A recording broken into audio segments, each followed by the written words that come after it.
Welcome to another edition of Biblical Errancy Commentary, the series that takes a critical look at Scripture, pointing out its numerous errors, contradictions, and fallacies. This program teaches a kind of Sunday school in reverse by giving you the biblical information that you should have heard but didn't. With millions of Americans hearing a totally one-sided presentation of the Bible, balance is greatly needed. Only when people are given both sides of an issue can a truly objective analysis be possible. And here to provide the alternative perspective is the editor of Biblical Errancy newsletter, Mr. Dennis McKenzie.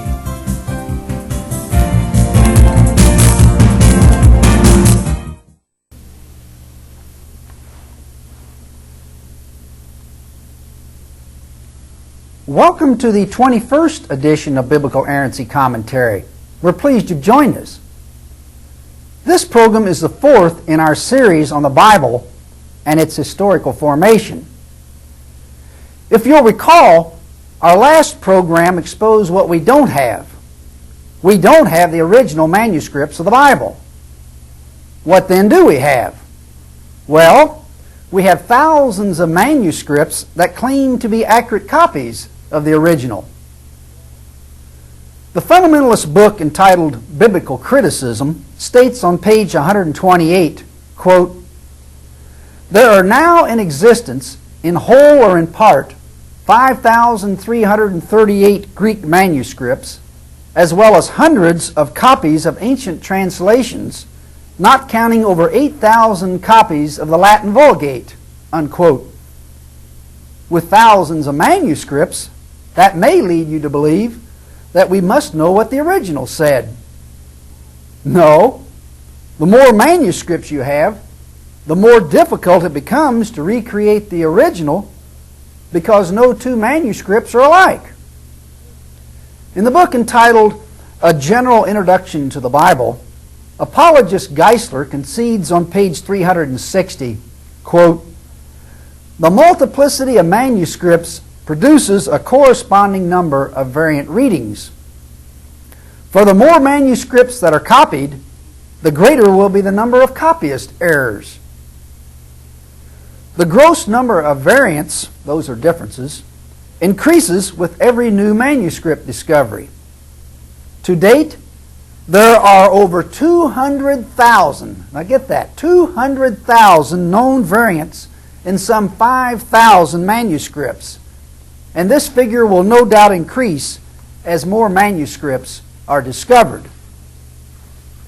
The fundamentalist authors of the book Biblical Criticism also admit that, quote, "The abundance of material is likewise the textual critic's problem, because no two copies are exactly alike. And the greater the number of copies, the greater the number of variants among them," unquote. In simple terms, based upon the admission of fundamentalists themselves, don't let people convince you that the discovery of more manuscripts enables apologists to reproduce the originals more easily or more accurately. Far from it. More manuscripts only expose more variances, more differences. More manuscripts make it more difficult to reconstruct the originals, if indeed they ever existed. More manuscripts don't solve the problem, but only create more problems, more difficulties, more clashes.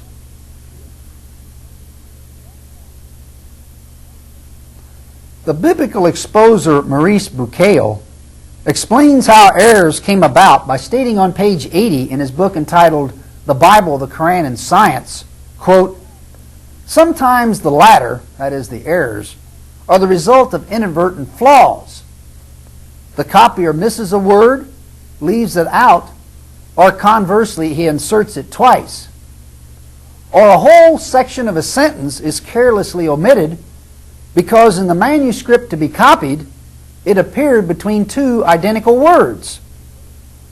Sometimes it's a matter of deliberate corrections. The copier took the liberty of correcting the text according to his own ideas, or he tried to bring it into line with a parallel text in a more or less skillful attempt to reduce the number of discrepancies." Of course, those are contradictions. unquote. Simply put, Biblilcal is saying copyists, for a variety of reasons, either unintentional or intentional, often rewrote the script.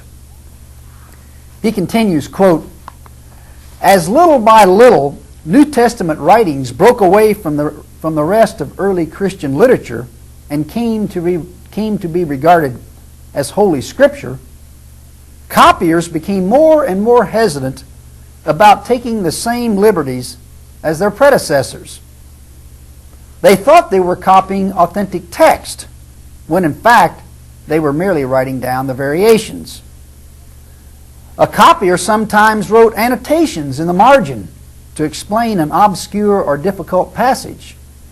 The following copier, thinking the sentence he found in the margin had been mistakenly left out of the passage by his predecessor, thought it necessary to include the margin notes in the text itself. Consequently, all modern textual criticism can do in this respect is try to reconstitute a text which has the most likelihood of coming near to the original. There can be no hope of going back to the original text itself, unquote. While also discussing biblical errors, the fundamentalist book Biblical Criticism states on page 128, quote, for over 1,400 years the New Testament was copied by hand, and the copyists, the scribes, made every conceivable error and at times intentionally altering the text. Some errors and alterations survived in various ways, with a basic tendency to accumulate.